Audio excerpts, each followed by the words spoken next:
இன்றைக்கான வீடியோவில் என்ன நடக்குன்னு சொல்லிட்டு பார்க்கலாம். வீடியோக்குள்ளே போகிறதுக்கு முன்னாடி நம்ம சேனலை சப்ஸ்கிரைப் பண்ணிவிட்டு சப்போர்ட் பண்ணுங்கள். வீடியோ வந்துட்டு சூப்பராக இருக்குது. ஃபஸ்ட்டு சீனில் வந்துட்டு ரம்யா உள்ளே நுழைஞ்சதுமே அந்த சேகர் ஓடி போய் மேடம் எப்படியாவது என்னை காப்பாற்றுங்க மேடம், வந்து கூட்டு போங்க மேடம் அப்படின்னு சொல்ல கார்த்தி திரும்பி பார்க்குறாங்க. ரம்யா வந்துட்டு ஆத்தாடி இவனா அப்படின்னு சொல்லிட்டு மெதுவாக பக்கத்தில் வராங்க.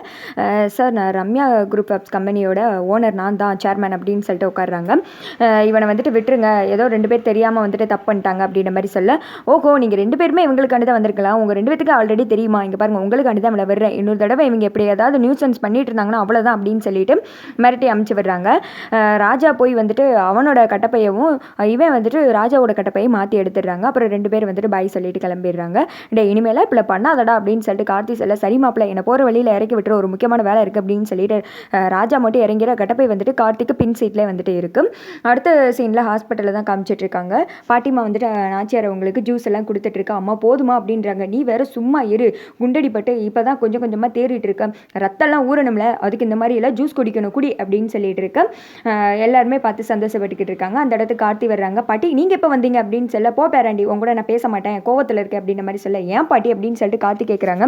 அப்புறம் என்ன உன்னை சும்மாவா விடுவாங்க, என் மகளுக்கு இப்படி அடிபட்டிருக்கு, என்கிட்ட ஒரு வார்த்தை சொல்லணும்னு உனக்கு தோணலை இல்லை அப்படின்னு சொல்ல, பாட்டி ஆல்ரெடி உங்களுக்கு உடம்பு சரியில்லை, அதனால தான் உங்ககிட்ட சொன்னால் என்ன ஆகுன்னு எனக்கு தெரியாதா, இப்படி பதட்டப்பட்டுக்கிட்டு இருப்பீங்க, அதனால தான் சொல்ல வேணான்னு சொல்லிட்டு வீட்டில் எல்லாருக்கிட்டே சொன்னேன் அப்படின்ற மாதிரி சொன்னதுமே, அதெல்லாம் எனக்கு புரியுது, இருந்தாலும் என் மகளுக்கு இப்படின்னா நான் எப்படி தாங்கிக்கிற முடியும் அப்படின்னு சொல்ல, சரி பாட்டி தாத்தா எங்கே அப்படின்னு கேட்க, அவரை பற்றி தெரியாத, கோவில் திருவிழா பஞ்சாயத்து அது இதுனா முதல்ல போய் நின்றுவாரே, அதுக்கு போயிட்டா இருப்பா அப்படின்னு சொல்ல, தாத்தாக்கு தெரியாதுல்ல அப்படின்றாங்க. தெரிஞ்சால் துடிச்சு போயிடுவாரே அப்படின்னு சொல்லவுமே, தாத்தாட்ட சொல்ல வேணாம் அப்படின்ற மாதிரி இவங்க எல்லாரும் பேசிகிட்டு இருக்காங்க. அந்த இடத்துக்கு ஒரு நர்ஸ் வர்றாங்க. கார்த்தி வந்துட்டு டாக்டர் கூப்பிட்டதா சொல்ல, கார்த்தி வந்துட்டு டாக்டரை பார்க்க போகிறாங்க.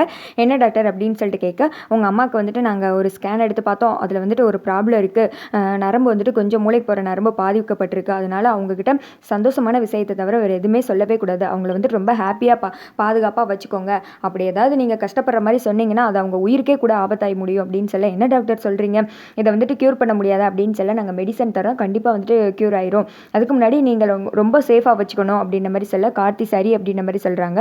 அது வரைக்கும் நீங்கள் வந்துட்டு அவங்க என்ன கேட்டாலும் அதை அப்படியே வந்துட்டு நிறைவேற்றி கொடுங்க அப்படின்ற மாதிரி சரின்னு சொல்லிட்டு கார்த்தி வந்துட்டு கிளம்பிடுறாங்க.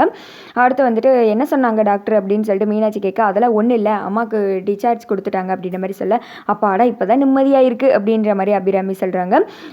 பாட்டி நீங்கள் வேணால் வீட்டில் போய் ரெஸ்ட் எடுங்க, அதான் வந்துட்டு அத்தையவே நாளை கூப்பிட்டு வர போகிறோம்ல வீட்டுக்கு அப்படின்ற மாதிரி மீனாட்சி சொல்ல, ஆமாம் பாட்டி நான் வேணால் வீட்டுக்கு கூப்பிட்டு போவா அப்படின்னு சொல்ல, எனக்கு என்ன வீட்டுக்கு வழி தெரியாதா அப்படின்ற மாதிரி ஐஸ்வர்யா வந்துட்டு கலாய்ச்சிடுறாங்க. உங்களுக்கு தான் வயசாகிடுச்சுல அப்படின்னு சொல்ல, போட்டோன்னு வச்சுக்கோ வாயிலேவும், நீங்களாம் பாட்டின்னு கூப்பிட்றதே எனக்கு எரிச்சலாக இருக்குது, வயசாகிடுச்சான் அதெல்லாம் நான் பார்த்து போய்க்கிறேன் அப்படின்ற மாதிரி சொல்லிடுறாங்க. அடுத்து வந்துட்டு இவங்க எல்லாருமே ரெடி ஆகிட்டு இருக்க மாதிரி காமிச்சிட்டு இருக்காங்க.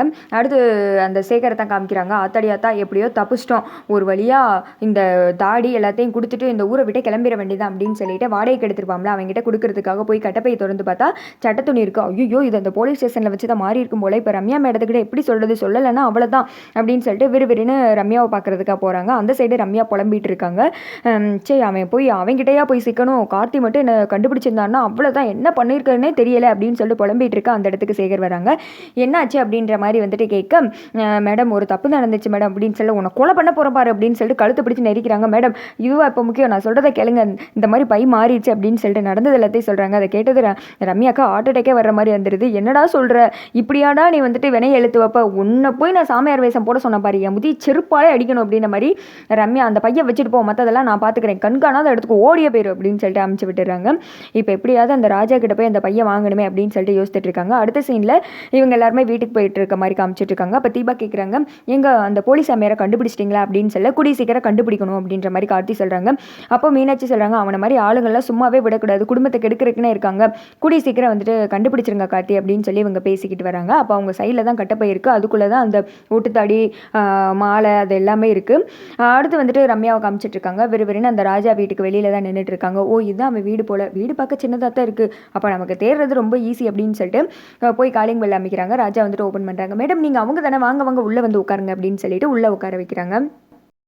சாரிங்க மிஸ்டர், அவர் என்னோட இன்னொரு கம்பெனியில் தான் வேலை பார்க்குறாரு, நீங்கள் வந்துட்டு கார்த்தியோட ஃப்ரெண்டா அப்படின்னு கேட்க, ஆமாம் நாங்கள் 2 பேரும் ரொம்ப வருஷமாக ஃப்ரெண்டாக இருக்கோம், கார்த்தி வந்துட்டு ரொம்ப நல்லவன், எனக்கு இப்போ வரைக்கும் வேணுன்றதெல்லாம் பார்த்து செய்வான் அப்படின்னு சொல்ல, சாரிங்க தெரியாமல் உங்ககிட்ட அவர் வந்துட்டு வம்பிழுத்துட்டார் அப்படின்னு சொல்ல, ஐயோ பரவாயில்ல அதெல்லாம் நான் மறந்துட்டேன் அப்படின்ற மாதிரி சொல்லிட்டு கார்த்தியை பற்றியே புகழ்ந்து பேசிகிட்டு இருக்கார் ராஜா. இவன் வேற இந்த கட்டப்பைக்காக இவனோட அறுவையெல்லாம் கேட்க வேண்டியிருக்கு அப்படின்னு சொல்லிட்டு வீடை சுற்றி முற்றி பார்க்குறாங்க. இவன் எப்படியாவது வெளியில் அனுப்பிச்சு விடணுமே அப்படின்னு யோசிச்சுட்டு இருக்கா. அதோட பார்த்தீங்கன்னா இந்த வீடியோ வந்து முடிஞ்சிருது.